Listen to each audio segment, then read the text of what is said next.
E 20 minutos, como a gente havia anunciado, já aqui nos estúdios, a advogada previdenciária Válbia Garrote, e hoje a gente vai falar sobre segurado especial, tá? Você vai conferir aqui os requisitos para ter acesso também aos benefícios do INSS. Queria que você definisse logo, Válbia, de início, o que é esse segurado especial. Muito bom dia. Bom dia, Válbia. Bom dia, Marcos. Bom dia, Thaís. Segurado especial. Na verdade, hoje nós temos assim, para a gente entender quem é o segurado especial, é aquele que trabalha, né, no meio rural e ele trabalha basicamente para prover a própria subsistência. Mas se existir, você pode perguntar, mas talvez se ele vender, ainda assim ele pode ser um segurado especial. Tá? Então, o que é que acontece? Porque às vezes a gente tem que entender uma coisa. Quando a gente diz assim, o trabalhador rural, trabalhador é igual o trabalhador urbano. Ele pode ser individual, ele pode ser empresário. Ele só trabalha no meio rural. Mas o segurado especial é uma espécie de trabalhador. Então, ele é aquele, o que a gente pode comparar aos demais, o mais hipossuficiente. Na questão econômica, digamos assim.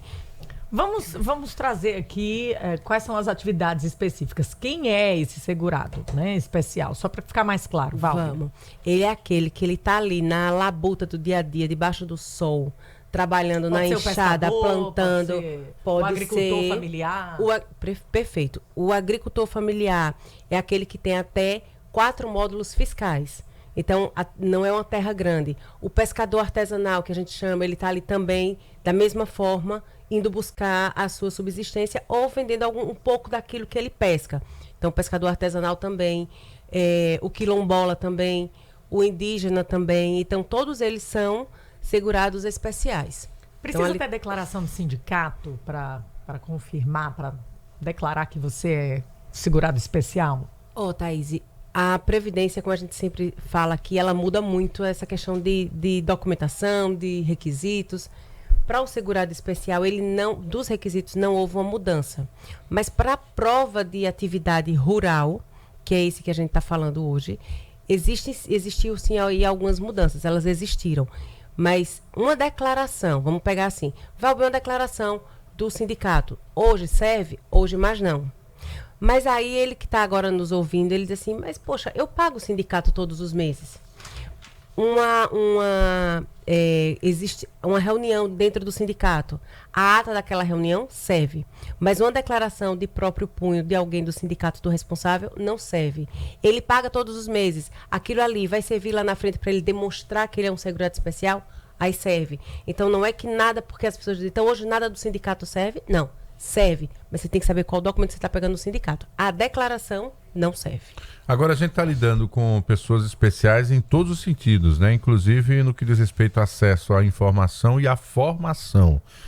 Porque muitas vezes, em função dessa atividade, não conseguiu estudar e, consequentemente, esse grau de desconhecimento, de analfabetismo, pode, obviamente, deixá-lo fora de todo esse direito que ele tem por anos, né? E existe algum tipo de busca ativa para esse trabalhador ou ele que tem que procurar sempre o INSS? Então, Marcos, ele precisa realmente buscar o INSS. A diferença aí é que, por exemplo, hoje, o tempo de trabalho dele, ele precisa trabalhar aí pelo menos 15 anos. Né? É diferente dos outros trabalhadores que precisam trabalhar mais tempo. Então estão inseridos aí as condições de trabalho, de vida. Exato. Né? Até porque, exatamente, ele está debaixo de sol, de chuva, né? Trabalho braçal, basicamente. Então, ele tem que ter, de alguma forma, ele precisa ter essa compensação. Uma outra diferença aí, ele não vai precisar pagar o INSS. Então, na prática, para ele se aposentar, ele vai precisar ir no INSS? Vai. E aí vai ter essa dificuldade, como você bem falou. Para ele ligar no 135, para ele acessar uma internet, normalmente o que a gente vê na prática, eles vão nas lan houses da Ainda existe lan house, viu, Marcos? Com certeza. Estamos aqui ainda dessa forma. Então, o que é que eu sugiro? Olha, eu digo isso por uma experiência própria. Isso eu vi acontecer com uma tia-avó.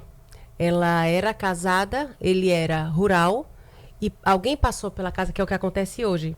Thais, isso é importante ser dito aqui, que eu acho que para mim foi um caso muito emblemático. E as pessoas passam, os captadores, assim, são ditos, passam pelas casas no meio rural. Ó, bora aposentar o senhor. Só que as pessoas não têm esse cuidado de ver realmente se ele tem documento, como é que acontece. E aí essa pessoa, à época, isso já faz muito tempo, ele morreu achando que estava aposentado. E aí, quando ele faleceu, essa tia-avó me procurou e disse, minha filha, eu preciso da pensão. Quando eu fui olhar, ele tinha recebido um LOAS. Aí você imagine, o cara trabalhou debaixo de sol e chuva a vida inteira, Thaís. Morre achando que estava aposentado porque alguém passou e disse, vamos aposentar o senhor. Ele não sabia distinguir. Pegaram, aí quem está fazendo essa ação, que a gente sabe que isso acontece muito, né? Como tem pessoas de boa índole em todos os lugares, em todas as ações. E aí eles não quiseram ter esse trabalho de olhar documento e vamos entrar com o processo. Não. É hipossuficiente, trabalha no meio rural, então mete um LOAS e tá tudo certo. E vai ganhar o dinheiro dele e tchau. Então ela ficou sem pensão. Então a gente, graças a Deus, a gente conseguiu reverter, conseguiu. Sabe? Mas assim, foi uma luta. A gente teve que, o juiz deu, o INSS recorreu, a gente foi para a turma recursal, fizemos sustentação oral, então foi um caminho até lá. Então o cuidado que esse pessoal precisa ter é quando chegarem batendo na porta de vocês. Vamos aposentar? Será mesmo que você tá indo para ser aposentado? Ou você está aí sendo enganado? Né? Então, você que trabalha com isso, lembre, a sua aposentadoria, você vai ter um 13º.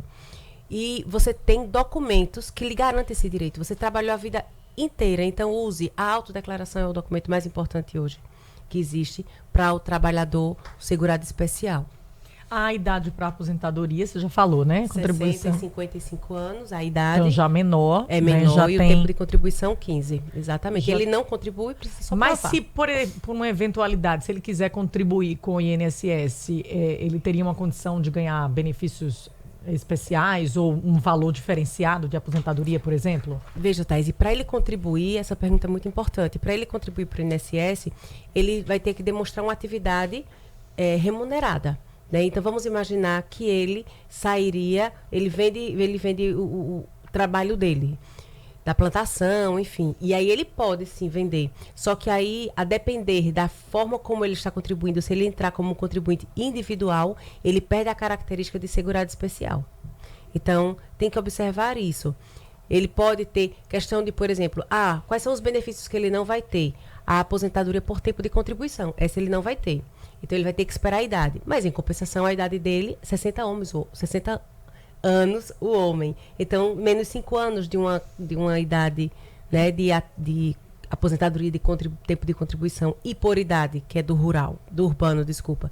Então, assim, ele tem que pesar o caso a caso, se vai valer a pena. Porque os outros direitos ele vai ter. A única diferença é que ele vai ter só um salário mínimo. Aí, realmente, ele quer aumentar esse valor, na realidade, na prática... Ele teria que pagar por quanto tempo? Aí ele vai para os 30 e 35. 30 e 35. Ele sai... Então ele sai da condição especial. Ele sai da condição de especial. Então não vale a pena, né? Exatamente. Agora, vamos imaginar que a gente vê isso muito. Morava na roça e foi morar em São Paulo. Acontece muito isso. Doutora, eu fui para São Paulo e voltei. Ele não vai ter a aposentadoria de contribuição, nem vai ter a aposentadoria mais especial. Ele vai ter uma que a gente chama de híbrida. Então, ele diminui o tempo e a gente pode somar esses dois tempos, de urbano e de rural. Então, você que já viveu isso, saiba que esse tempo não está perdido, não. Olha aí, boas informações com a Válbia Garrote. Você pode falar com ela também no Instagram, @Válbia Garrote, tá certo? E você, claro, pode tirar mais dúvidas. Ou mandar a dúvida e virar um tema também de debate aqui, sempre às quartas-feiras, aqui desse horário, 7h20, 7h30, ela tá conosco, tá bom? Então, bom dia para você, Válbia. Obrigado pela sua presença mais uma vez. Um bom dia produtivo para você. Até a próxima. Bom dia para todos nós. Deus abençoe a todos. Beijo, beijo. Valeu, 7h42. Essa última meia hora do Jornal da Mix tem oferecimento de Med Rádio, está com você também para cuidar do seu coração.